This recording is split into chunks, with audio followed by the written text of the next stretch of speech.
ஆலயம் செல்வோம் நம் அன்பர்களுக்கு வணக்கம். நாம் இப்போ பார்த்துட்டு இருக்கிறது தாம்பரத்துலேருந்து ஸ்ரீபெரும்புத்தூர் செல்லும் வழியில் 8 கிலோமீட்டர் தொலைவில் உள்ள மணிமங்கலத்தில் இருக்கிற அருள்மிகு ராஜகோபால சுவாமி திருக்கோயில் தான். ரொம்ப ரொம்ப பழமையான திருக்கோயில், அற்புதமான திருக்கோயில். பொதுவாகவே வலது கையில் சக்கரமும் இடது கையில் சங்கும் பெருமாள் வைத்திருப்பார். ஆனால் இந்த திருத்தலத்தில் வலது கையில் சங்கும் இடது கையில் சக்கரமும் வச்சுருக்காரு. இப்படி மாற்றி வச்சுருக்காரு. ஏன் வச்சுருக்காரு அதான் நான் சொல்ல போகிறேன் உங்களுக்கு. இது போல் காண்பது ரொம்ப அரிது. இதை வேறு எங்கேயுமே நம்மளால் பார்க்க முடியாது. இந்து அறநிலைத்துறை தொல்பொருள் ஆராய்ச்சியால் பாதுகாக்கப்படுற கோயில் இந்த வருஷம் ஜனவரி மாதம்தான் கும்பாபிஷேகம் ஆயிருக்கு. நீங்கள் இந்த கோயிலுக்கு போயிட்டு வரலாம், நிச்சயம் போயிட்டு வாங்க. கிருஷ்ண அவதாரம் எடுத்தார் மகாவிஷ்ணு. குருஷேத்திர போரின் போது அர்ஜுனனுக்கு தேரோட்டியாக இருந்தார். போரில் ஆயுதங்களை பயன்படுத்த மாட்டேன்னு உறுதியாக சொன்னார். போர் அறிவிப்பதற்காக சங்கு மட்டும் வைத்து கொண்டார். அவரது சங்கின் ஒலியை கேட்டதுமே எதிர்ப்படையினர் அஞ்சு நடுங்குவாங்க. இதுபோல் கிருஷ்ணர் குருஷேத்திர போரின் போது வலது கையில் சங்கு வச்சு ஊதியதோட அடிப்படையில் தான் இங்கே மகாவிஷ்ணு வலது கையில் சங்கு வைத்தபடி காட்சி தராரு. வலது கையில் இருக்க வேண்டிய சக்கரம் இடது கையில் இருக்குது. இது போல் காட்சி காண்பது ரொம்ப அரிது. கிருஷ்ண அவதாரத்தில் இடையனாக இருந்து பசுக்களை மேய்த்ததால் இவர் ராஜகோபால சுவாமி என்று பெயர் பெற்றார். இந்த கோயில் ரொம்ப அற்புதமான கோயில். கோயிலை ஃபுல்லாகவே இந்த பதிவில் போட்டிருக்கேன். எவ்வளோ ஸ்பேஷியஸாக இருக்குது பாருங்கள். இங்கே பெருமாள் ராஜகோபால சுவாமிக்கு தனி சந்நிதி, தாயார் செங்கமலவல்லிக்கும் தனி சந்நிதி. அவங்களுக்கு தனித்தனியாக ஒரு கோட்டை போல் தனித்தனியாக ஒவ்வொரு மண்டபம் இருக்குங்க. அப்படியே கோயிலை சுற்றி வந்தோன்னா ஆண்டாள் நாச்சியாருக்கும் தனியாக ஒரு சந்நிதி, அவங்களுக்கும் கோட்டை போல் இருக்குது. இவ்வளோ ஸ்பேஷியஸாக நீட்டாக அழகாக அம்சமாக இருக்காங்க. நீங்கள் மணிமங்கலம் போங்க. மணிமங்கலம் போனீங்கன்னா நீங்கள் மணிமங்கலம் பஸ் ஸ்டாண்டு இறங்கினோடனே உங்களுக்கு நிறைய கோயில்கள் இருக்குது. சிவன் கோயிலும் இருக்குது, பெருமாள் கோயிலும் இருக்குது, கைலாசநாதர் கோயில் இருக்குது, ஆர்மேஸ்வரர் கோயில் இருக்குது. அந்த கோயிலும் இந்து அறநிலைத்துறை கட்டுப்பாட்டில் இருக்குது. ஆனால் கோயில் டைமிங் தெரிஞ்சுட்டு போங்க. அந்த கோயில் 10 மணிக்கு தான் திறப்பாங்க அப்படின்னு சொல்கிறாங்க. பிரதோஷ நாட்களில் விசேஷ நாட்கள்லாம் கொஞ்சம் நேரமாக திறந்துருவாங்கன்னு சொல்கிறாங்க. ரொம்ப ரொம்ப ஸ்பேஷியஸான கோயில். எல்லா கோயிலும் கோட்டை போல் அவ்வளோ பெருசாக, எத்தனை ஏக்கர்னே சொல்ல முடியலங்க, அவ்வளோ பரப்பளவில் அப்படி தான் இருக்குது. இந்த கோயில் போயிட்டு வரவங்க நிறைய டைம் எடுத்து பாருங்கள். கோயிலை சுற்றி வந்தால் அப்படியே நமக்கு நிறைய செடி கொடிகள் இருக்குது. இங்கே ஒரு மாமரம் பார்த்தோங்க.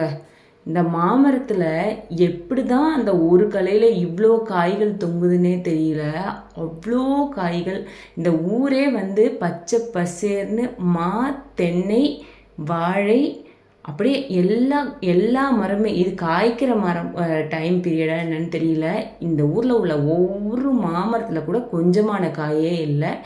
எல்லா மரத்துலேயுமே அவ்வளோ காய்கள் தான் இருக்குது. பக்கத்துலேயே வைகுண்ட பெருமாள் கோயில் இருக்குது. இந்த கோயிலுக்கும் அந்த கோயிலுக்கும் ஒரே அர்ச்சகர் தான்.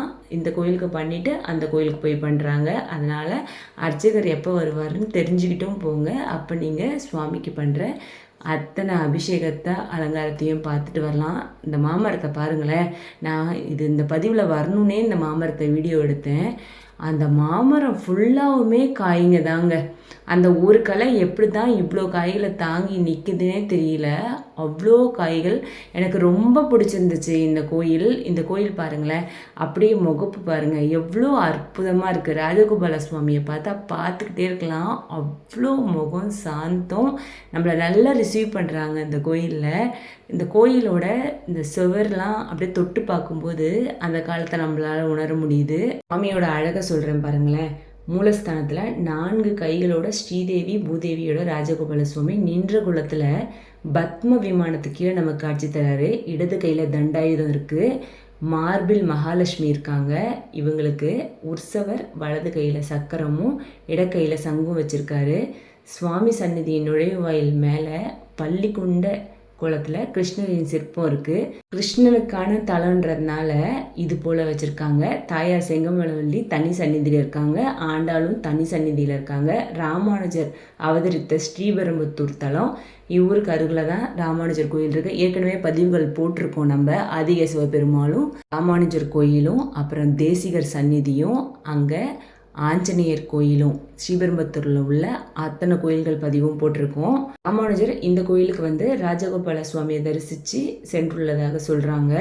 பெருமாள் சந்நிதி சுற்றுச்சுவரில் நல்லா பாருங்கள், அந்த கோயில் வந்தால் தட்சிணாமூர்த்தி இருக்கார், நர்த்தன கிருஷ்ணர், நரசிம்மர், காளிங்க நர்த்தன கிருஷ்ணர் ஆகியோர் இந்த கோயிலில் இருக்காங்க. சிவபெருமானோட சந்நிதியில் தான் கோஷ்டத்தில் விநாயகர் இருப்பார். ஆனால் இந்த கோயிலில் பெருமாள் சந்நிதியில் கோஷ்டத்தில் விநாயகர் இருக்கார். கோஷ்டத்தில் ஒரு கையில் தண்டம், மற்றொரு கையில் பிரயோக சக்கரத்தோட காட்சி தரும் 2 பெருமாள்களை தரிசிக்கலாம். வடது கோஷ்டத்தில் வலது காலை மடக்கி அமர்ந்து இடது காலில் தரையில் ஊன்றியபடி பிரயோக சக்கரத்தோட பரமபதநாதரோட காட்சி தராரு.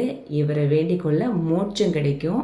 மாதத்தில் வர ஏகாதசி, புரட்டாசி சனிக்கிழமை, வைகுண்ட ஏகாதசி நாட்களில் இவருக்கு தனியாக ரொம்ப விமர்சையாக அபிஷேகம் பண்ணுவாங்க. ராஜகோபால சுவாமிக்கு நேர் எதிரில் நமக்கு ஆஞ்சநேயர் சந்நிதி இருக்குது, தனி கோயிலாகவே இருக்குங்க. 2 கைகளையும் கூப்பி வணங்கியபடி நமக்கு காட்சி தராது. கையில் கதாயுதம் இல்லாமல் அஞ்சலி வரத ஆஞ்சநேயராக நமக்கு காட்சி தராது. இது போல் அற்புதமான கோயிலுக்கு நம்ம அனைவரும் நிச்சயம் போயிட்டு வரணுங்க. கோயிலோட ஆர்ச் பார்க்கும்போது சின்ன கோயிலாக தான் இருக்கும் அப்படின்னு நினச்சேன். உள்ளே போய் பார்த்தோம்னா தான் தெரியுது இவ்வளோ பெரிய கோயில்.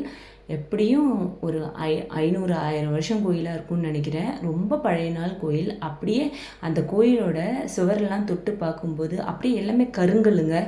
பழைய நாள் கோயில் தொட்டு பார்க்கும்போதே நமக்கு அப்படியே அந்த காலத்தை உணர முடியுது.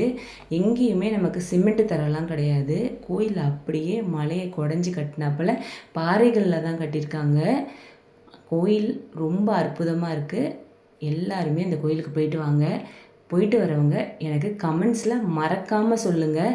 மணிமங்கலம் போனால் என்னென்ன கோயில் பார்க்கணுன்னு சொன்னேன். இங்கேருந்து 4 கிலோமீட்டர் தொலைவில் தான் மலைப்பட்டு இருக்குது. மலைப்பட்டு போனீங்கன்னா மலைப்பட்டில் கன்னியாகுமரி ஆஞ்சநேயரை பார்க்கலாம், மலைப்பட்டு கல்யாண சீனிவாச பெருமாளை பார்க்கலாம். 2மே அற்புதமான திருத்தலங்கள். அந்த கோயில்களுக்கெல்லாம் நிச்சயம் போயிட்டு வரணும். பதிவுகள் போட்டிருக்கோம், பாருங்கள். நிறைய பேர் நம்ம சேனலை சப்ஸ்கிரைப் பண்ணாமல் பார்க்குறீங்க. மறக்காமல் சப்ஸ்கிரைப் பண்ணுங்கள். இந்த பதிவுகள் உங்களுக்கு பிடிக்கும்னு நினைக்கிறேன். உங்கள் ஃப்ரெண்ட்ஸ் அண்ட் ரிலேட்டிவ்க்கு ஷேர் பண்ணுங்கள். நீங்கள் சப்போர்ட் பண்ண தான் நிறைய கோயில்கள் போய் பதிவுகள் போட முடியும். நிறைய பேரால் இத்தனை கோயில்கள் போக முடியும்னு சொல்ல முடியாது. வயசு முடியாதவங்கெல்லாம் கூட வீட்டில் இருப்பாங்க, முதியோர்கள் இருப்பாங்க. அவங்களாம் அந்த பதிவுகளை பார்ப்பாங்க. எல்லோரும் பலன் பெறணுன்றதுக்காக தான் பதிவுகள் போடுறோம். உங்களால் முடிஞ்ச வரைக்கும் நம்ம சேனலை சப்போர்ட் பண்ணுங்கள். உங்கள் ஃப்ரெண்ட்ஸ் அண்ட் ரிலேட்டிவ்க்கு ஷேர் பண்ணுங்கள். இந்த பதிவை பார்த்துட்டு இது போல் கோயில்களுக்கு போயிட்டு வாங்க. கோயில் தாங்க நமக்கு பாசிட்டிவிட்டி தரக்கூடிய இடமே. நம்ம முடியாதுன்னு நினச்ச விஷயங்கள்லாம் கூட கடவுளுக்கு இப்படின்றதுக்குள்ளே நமக்கு முடிச்சு கொடுத்துருவார். ஆனால் நமக்கு முழு நம்பிக்கை இருக்கணுங்க. நம்பிக்கையால் எல்லாத்தையுமே நடத்தி காட்ட முடியும். நம்ம வாழ்க்கையும் எந்த தரத்தில் இருந்தாலும் மேலே மேலே உயரும். அந்த நம்பிக்கை எல்லோருக்கும் வேணும். நம்பிக்கையோடு செயல்படுவோம். நன்றி, வணக்கம்.